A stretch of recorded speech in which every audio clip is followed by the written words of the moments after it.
శబరిమల విషయంలో ఒకప్పుడు అతిగా జోక్యం చేసుకున్న సుప్రీంకోర్టు రాజ్యాంగ ధర్మాసనం ఇప్పుడు కొత్త కాన్సెప్టులు చెప్తోంది. మతపరమైన అంశాల్లో న్యాయ సమీక్ష పరిధి చాలా పరిమితంగా ఉంటుందట.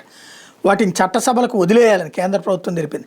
కేరళ శబరిమల ఆలయంతో పాటు వివిధ ప్రార్థనా స్థలాల్లో మహిళల పట్ల వివక్షపై దాఖలైన వ్యాజ్యాల విచారణ 15వ రోజున బుధవారం సుప్రీంకోర్టులో కొనసాగింది.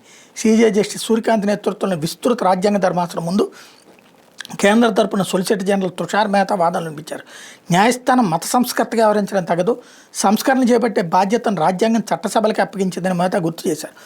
మత విషయాలను చట్టసభలకు వదిలేయడం సమర్థనీయం కాదు, ఎందుకంటే మెజారిటీ సభ్యులదే అక్కడ పైచేయిగా ఉంటుందని జస్టిస్ ఆనుద్దీన్ అమానుల్లా అన్నారు. మెజారిటేరియనిజం పదాన్ని న్యాయమూర్తి వినియోగించడమే తుషార్ మెహతా ఆశ్చర్యం వ్యక్తం చేశారు. ప్రజాస్వామ్యం అంటేనే మెజారిటీ అని గుర్తు చేశారు.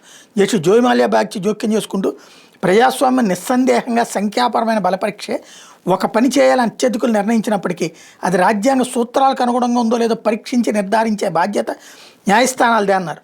ప్రజాస్వామ్యంలో ఆధిక్యవాదం రాజ్యాంగవాదాన్ని అధిగమించరాదని పేర్కొన్నారు.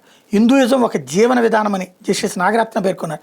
హిందూ మతం పట్ల విశ్వాసాన్ని నిరూపించుకోవడానికి గుడికి వెళ్ళడం లేదా పూజలు చేయడం తప్పనిసరేం కాదన్నారు.